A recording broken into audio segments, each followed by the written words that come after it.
You didn't click for doctrine. You clicked for results. In 20 seconds, you either feel the air in your chest get lighter or you skip. A hooded hand offers a scroll, not belief, a measure. If the noise thins a shade, stay. The words are alive for you. Picture a cave that smells like dust and resin. A figure holds a scroll toward you. The letters don't beg for belief. They test attention. The Dead Sea Scrolls speak of a voice called the Teacher of Righteousness, not a celebrity, a measure. He reads old lines like wet ink and sets their weight in the middle of the room. Why listen? Because secondhand light wastes time. Split attention leaks energy. A clean line lowers friction in daily life. Fewer explanations, steadier choices, better boundaries. By the end, you carry one map and one sentence you can use today. Before dogma means you first.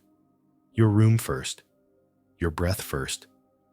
This is not a fight with anyone's faith. It is a return to a source that existed before rules multiplied. The early community cared less about labels and more about accuracy. Right weight at the right hour. They built rooms where words landed once. You know the taste of split witness. You say a true sentence, then you soften it. You decide, then you narrate the decision until it frays. Power rarely leaves in storms. It leaves through small exits that look reasonable. The caves preserve a way to close those exits. Form before force. Seal before flow. The desert people started with containers. Jars sealed before oil. Doors set before rites. Shape first, so current stops paying a tax to leaks. There is a sign the words are alive for you. The air thins by a degree. The line in your head stops flickering. A sentence you were about to decorate stays plain and gains weight. If that happens, don't chase it. Let it stand. This tradition didn't keep smoke. It kept a line. You may worry this is austere. It is. It is also kind. Kindness here means less waste. Fewer apologies for standing where you stand. Less rent paid to noise that doesn't serve your work. The teacher's righteousness isn't moral theater. It is accuracy. The right silence. The right speech once. Why now? Because advice culture keeps selling more force when you need a better vessel. Because your hour is leaking through commentary. The community in the desert began with form. They set a seal on what scattered them. Then they moved. You already know what that would mean in your next conversation. You don't have to agree. Treat this as fieldwork. Keep your seat. Meet the guide as you are. If the room grows a shade quieter, stay. If it doesn't, you lost nothing by looking. The caves are patient. They have waited longer than your habits. You came for a hidden guide. You are not asked to worship a figure. You are asked to notice a line and what it does when you stand in it. In a moment, the scrolls speak in their own cadence. We keep the tone plain. We keep the light near the ground. If the words are alive, they will insist without volume. The Habakkuk Pesher opens like a lamp behind a veil. A voice appears under pressure. They call him the Teacher of Righteousness. He stands in clarity while a wicked priest breaks his own line. Far powers move on the horizon. The text names the Kittim. Iron moves on the horizon. The lamp doesn't flinch. Keep the names if you like. Keep the pattern for sure. A straight witness meets spectacle and force. The teacher doesn't collect belief. He interprets. He stands inside a sentence until it reveals weight, then places that weight in the middle of the room. When attack comes, the scroll doesn't shout back. It records. It treats persecution as weather. It keeps reading. The community rule lets you feel the inside of their house. They call themselves a Yahad, togetherness by conduct, not badge. Speech is weighed before it leaves the mouth. Hidden motives are sand and oil. They expect a visitation, an hour when what you are meets what you say. They prepare with simple tools: clarity, restraint, straight dealing. Think ledger, not sermon. Weigh words, weigh timing, weigh cost to the room. If it spends more light than it gives, it waits. If someone splits from the line, the doorback is accuracy, not drama. Then a stark map. 2 spirits. Don't throw them to the ceiling. Hear them in the body. Spirit of truth feels like one witness. You act and don't narrate over the act. Your yes and your no cost others less. Spirit of perversity feels like divided witness. You explain twice. You rent brightness. Tasks grow heavy without cause.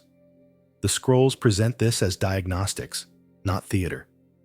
The Damascus Document adds history to the air. Seekers in the wilderness renew a covenant by practice. The teacher isn't a mascot. He is a threshold figure. He shows how to carry ancient words without spilling them in modern wind. If a leader breaks the line, the text names it and keeps walking. If the community wavers, the text returns them to the measure. Weigh speech. Weigh deeds. Weigh timing. Notice what the scrolls refuse. They refuse to center the wicked priest. They refuse to turn empire into an excuse. They refuse to sell the future for warmth in the present. Righteousness here isn't performance. It is right weight. Too heavy it crushes. Too light it drifts. The teacher sits it in the palm and knows. You can feel the room where they met. Not grand. Exact. Lamps low. Pages scraped clean. A scribe copying a line until the line copies him. Silence is readiness.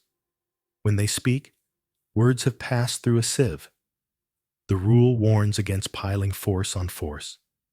It praises the quiet person whose accounts balance, whose decisions line up, whose presence costs others less. The Pesher style itself teaches.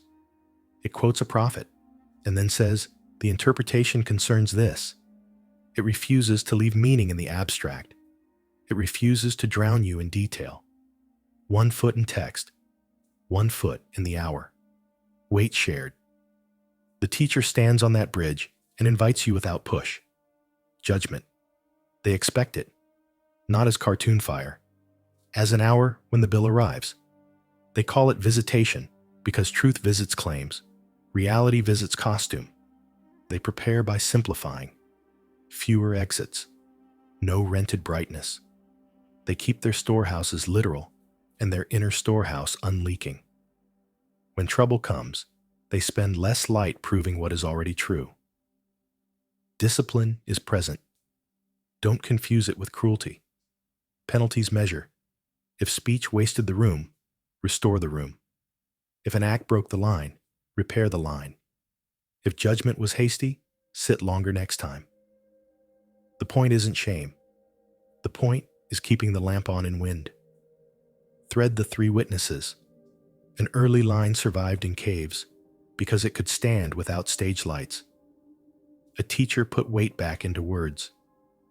A people practiced that weight until their rooms felt different. When force arrived, they weren't empty. When fashion shifted, they weren't homeless. Hold this pattern next to your day. Where do you narrate twice? Where do you bend a clean measure to keep a surface smooth? Where do you call drift humility and pay later? The scrolls don't scold you. They ask if you're tired enough to try accuracy. Maps don't move you. They remove confusion. This one fits inside a breath. Start where light scatters. 2 narrators speak at once. One says do. One says defend. You stand between them like a diplomat who keeps paying fees. Vision goes grainy. Edges get loud. The body won't settle. Nothing is wrong. Nothing is clear. Now the map. The two spirits aren't characters in the rafters. They are tones in a human day. Spirit of truth feels like one witness. You place attention and allow the rest of you to agree. Light behaves. It gathers. It thickens. It starts to carry you the way a river carries a boat that finally points the right way. Like a river finally catching the boat's bow. Spirit of perversity feels like a running commentary that spends your hour and calls it safety. Light leaks. You chase and don't arrive. You can test this by subtraction. Shadows soften. Corners stop arguing. You are about to add an explanation. Then you don't. You are about to apologize for existing. Then you don't. You answer once. You stand there. Rooms read that tone faster than any sentence. Keep a pocket map with 3 landmarks. Seat, lamp, seal, seat. Not a throne. A simple place inside that doesn't audition. You've sat there before without naming it. When you sit there, breath lands lower. Hands unclench. The future stops charging rent. From the seat, you don't chase approval. Approval becomes a side effect. Lamp. Light isn't an idea here. It is conduct. You become easier to read. Not nicer, truer. People adjust around you because ambiguity drains out of your voice. The lamp doesn't demand the room. It reveals it. Seal. Shape before force. Close little exits that spend you. The second message. The third tab. The nervous laugh at the end of a clean sentence. Sealed. Even simple acts hold more current. Unsealed. Even noble acts bleed. How do you know the map is working? Not by fireworks. By small physics. Noise thins. Your next word lands once. The body stops arguing with its own breath. Friction drops by a notch. Metrics you can feel. Fewer reopenings of closed choices. Fewer just to clarify messages. Tasks stop asking for a second narrator. Humility matters here. The single eye doesn't make you special. It makes you available.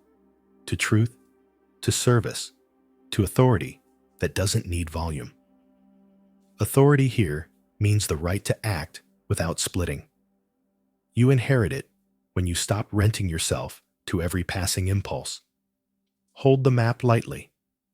If you clutch it, it turns into a rule book, and the light dims.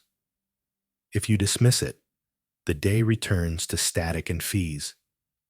Keep it like a small card in a pocket.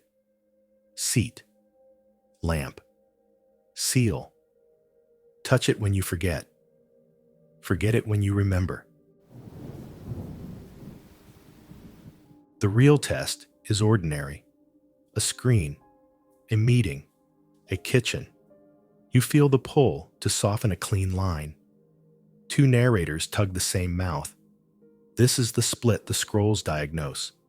The covenant isn't a slogan. It is the choice to let one witness act in public. Picture a message that pressures you for access you cannot give. Old you would pay in light to keep peace. New you checks the seat. Is the ask true? You check the lamp. Can a short sentence carry it? You check the seal. Can you end without a second message? You answer once. You end. The room exhales by a degree. Not conquered. Clear. Another scene. You have work that is still young. You fear it will be judged too soon. Hiding weakens you. Exhibition weakens you. The teacher cuts a third path. Bring it forth at its true size. Let it be seen by those meant to see it today. Creator and guardian agree on timing. 2 become 1 without noise. Silence arrives as a character. It can punish when it hides fear. It can hold authority when it guards a line. The chest tells the truth. Punishment. Silence is tight and cold. Authority silence is warm and exact. One leaks and needs rescue. The other seals and frees energy to do work. People will test the new tone. They were used to your split. They will ask for the old discounts, more access than you can give, more story than the act requires. You will be tempted to pay in light. Remember the map. Seat, lamp, seal. From the seat you feel, which ask is real. With the lamp, your no doesn't wobble. With the seal, you don't add a second message to soften the first. You will fail. Sometimes a dozen times in one afternoon. The spiral doesn't shame you for repeating a grade. Every time you notice the split and return, the witness grows familiar and faster to find. Every time you pass the trial in a small way, the day brightens by a measurable degree. Track it. Fewer reopenings, fewer apologies that buy nothing, more acts that end when they end. Pressure can also come as praise. Praise invites performance. Performance invites split. Take the seat. Let gratitude be short and true. Return to work. The teacher's calm in the texts isn't cold. It is warm accuracy. He trusts form more than force. He trusts that a clean reading resists persecution better than a clever speech. The scrolls expect judgment. Think of it as the bill, an hour when reality visits claims. The way through isn't spectacle. It is measure. Check inventory. Repair lines. Match words to weight. Spend less light proving the obvious. Prepare like the desert people did. Reduce exits. Set times. Keep the lamp on in wind. Quiet authority is not volume. It's price. People spend less energy to meet you. The reward of the trial is quiet authority. Rooms organize around someone who isn't divided, not because of dominance, because clarity is efficient. The world prefers to spend less energy where it can. When you are one, you cost less to meet. Every saying wants a place to land. This one asks for daylight. What stays hidden begins to work against you. What you bring forth turns into a lamp that lights more than you intended. Not confession theater, not brand. Plain emergence. The spark doesn't need a stage. It needs air. Air looks like a sentence that doesn't audition. Air looks like a movement that matches its size. Air looks like ending when enough has been said. The teacher would call this right weight in right time. You know the piece that keeps asking out. It taps behind the ribs when the room goes quiet. You bargain with it. Later, when you are better. When someone says, go. While you bargain, it turns heavy. Not because it is wrong, because it pays rent in the dark. Bringing forth isn't display. It is alignment. A true thing loses weight when it meets the world that fits it. A false thing gains weight because it needs props. The single eye can tell which is which without debate. One relaxes the chest. The other tightens the throat. Don't wait for a perfect hour. Hours answer tone.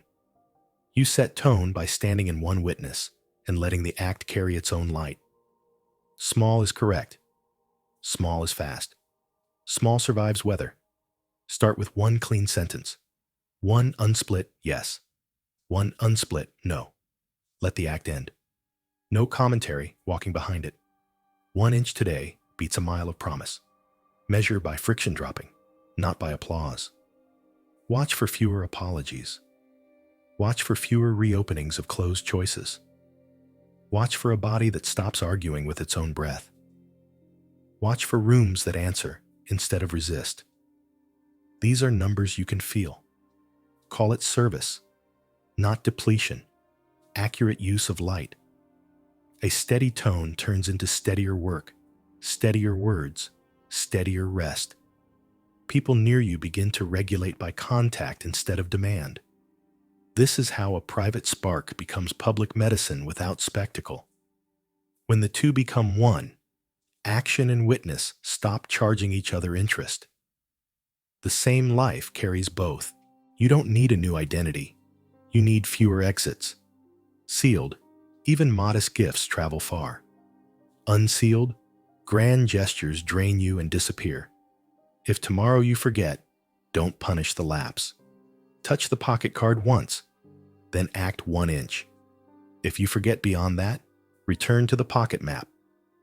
From the seat, you remember you are not for rent.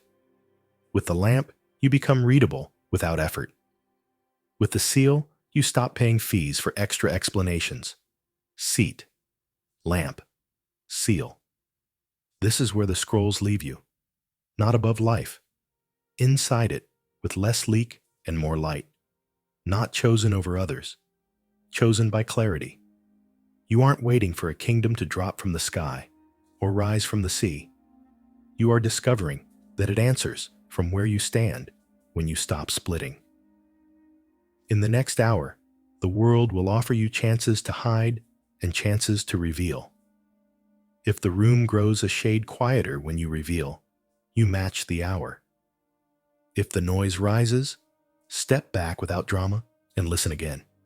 Either way, you are not back at zero. The spiral moved. The witness learned your face. If this spoke to you, keep the lamp on. Next chapter. 2 spirits by story, not theory. A week inside the saying. 1 room at a time. 1 act at a time. Quiet light that does its work.